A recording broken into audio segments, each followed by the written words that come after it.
Matt Gaetz withdrew as Trump's nominee for Attorney General of the United States. It's a really tough day for Gaetz, which explains why he looks so surprised.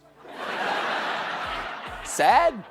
Found that Marco Rubio, Tulsi Gabbard, and RFK Jr. are viewed with approval by only 4 in 10 Americans. Picture this, it's 2024, and the White House looks like a crossover episode of your least favorite reality shows. In one corner, Matt Gaetz is trying to explain Venmo. In another, RFK Jr. is ranting about vaccines. Before we move on, I'd like to ask you a small favor. If you appreciate this content, please take a second to like this video and subscribe to the channel. Over 98% of you watch the videos without subscribing. It costs you nothing, but it makes a huge difference to us. So, did you click the subscribe button? Great, thank you so much. Now, back to the video. Sound like a nightmare? Well, it's Trump's dream team. We're breaking down why his cabinet picks are giving both Democrats and Republicans night sweats. Matt Gaetz, once the GOP's golden boy, is now feeling the heat. Remember when he strutted around calling himself the firebrand? Well, now he's more like a dumpster fire, and the Republican Party is scrambling for the extinguisher. Matt Gaetz withdrew as Trump's nominee for Attorney General of the United States. Gaetz' nomination has been opposed by many Republican senators, especially after 2 women claim Gaetz paid them for sex. Withdrew from the AG nomination 45 minutes after a press outlet called to say, Gaetz rose through the GOP ranks faster than Trump's hair in a wind tunnel. He was the poster child for MAGA loyalty, sticking to Trump like gum on a shoe. But oh, how the mighty have fallen. These days, Gaetz is drowning in a sea of scandals that make your average soap opera look tame. First up, we've got sexual misconduct allegations that are spicier than a ghost pepper. Yesterday, at New York Times, they published a chart of Venmo transactions between Gaetz, his friends. As you can see, Gaetz and his associates sent money to many tiny women in red shirts. This chart connects all the characters in the Matt Gaetz Skinematic universe. The feds are sniffing around, investigating whether Gaetz played a game of guess who's coming to dinner with underage girls. But wait, there's more. An ethics probe is digging into claims that make your high school rumors look like child's play. They had sex with Gaetz on an air hockey table. An air hockey table? Who was this 3-way with? Dave and Buster? Was it on? Because that sounds cooling and refreshing. Because the sex on the air hockey table happened at a house party while the homeowner watched. And let's not forget the air hockey table incident. Apparently, Gaetz thought it was a good idea to play strip air hockey in his government office. Talk about a new spin on public service. It's like he confused Capitol Hill with a frat house. When Trump floated Gaetz as a potential AG nominee, Republican senators reacted like they'd just bitten into a lemon.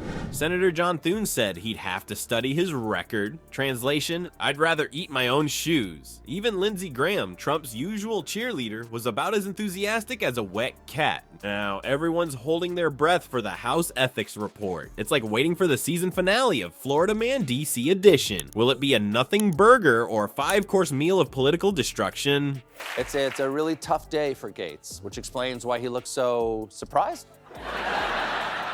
Sad, despite the fact that just yesterday, Veep-elect J.D. Vance led Gaetz through meetings with multiple Republican senators. In the end, Gaetz withdrew his nomination faster than you can say plea deal. He called it a distraction. Yeah, and the Titanic was just a minor boating incident.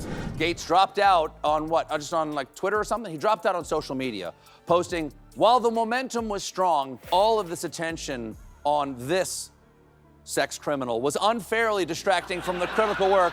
It is clear that my confirmation was unfairly becoming a distraction to the critical work of the Trump-Vance transition. That is true. But here's the kicker. Gaetz's flameout is just one small, greasy piece of the fast food feast that is Trump's cabinet picks. Buckle up, folks. This ride's about to get bumpier than a golf cart on Trump's hairline. And if Trump's cabinet was a circus, Gaetz would be the clown car. But hold on to your popcorn, folks. The main act is just getting started. What do you get when you cross a conspiracy theorist, a regime sympathizer, and a reality TV star? Trump's dream team, apparently. Poll found that Marco Rubio, Tulsi Gabbard, and RFK Jr. are viewed with approval by only 4 in 10 Americans. Only 3 in 10 Americans have favorable views of Pete Hegseth, Matt Gaetz, and Kristi Noem. Those 4? Marco Rubio, Tulsi Gabbard, RFK Jr., and the brainworm.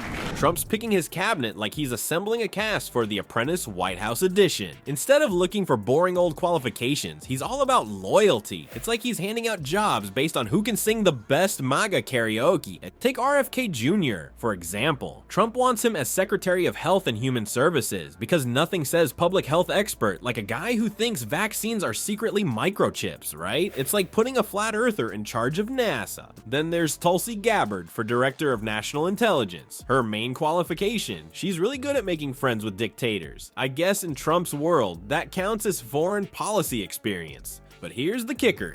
Dude. Only 30% of Americans think these picks are any good. That's lower than Trump's approval rating, which is really saying something. It's like he's trying to win a contest for most unpopular choices. Experts are warning that putting loyalty over experience could lead to some serious problems. It's like hiring a plumber to do your taxes. Sure, they might be really loyal, but good luck explaining that to the IRS. Thanks for calling this meeting, guys. I love meetings. You fellas catch the Cowboys game last night? One of Gaetz's accusers also says she witnessed him having sex with a 17-year-old. Yeah, John, we want you to confirm this dude who gets coked up and bangs teens on air hockey tables. Even some Republicans are getting nervous. When Matt Gaetz withdrew his AG nomination, Senator Roger Wicker called it a positive development. That's politicians speak for, thank God that dumpster fire got put out. Trump's "you're hired" strategy is backfiring faster than one of his bad hair days. It turns out running the government isn't quite the same as running a reality show. Who knew? It's not just Gaetz. None of Trump's picks are particularly popular. Trump, may have to give up on Matt Gaetz, but Trump will never give up on his true passion, grifting. As this political drama unfolds in DC, regular folks are turning to comfort food because nothing says, "I'm stressed about the state of our democracy," quite like stress eating a whole pack of double-decker cookies. At least dessert won't ask for a cabinet position, right? Trump's cabinet picks aren't just random choices. They're part of his grand plan to shake things up in Washington. He's not looking for boring old experts. He's after loyal followers who'll turn the government into his personal clubhouse. It's like he's trying to make America great again by hiring the cast of a reality show. Meanwhile, as the political world spins like a merry-go-round on steroids, regular folks are turning to comfort food. Apparently nothing says, "I'm worried about democracy," quite like stuffing your face with double-decker cookies. Who knew election anxiety could be so delicious? Maybe we should rename them impeachment Oreos or ballot box brownies. At least dessert won't ask for a cabinet position, right?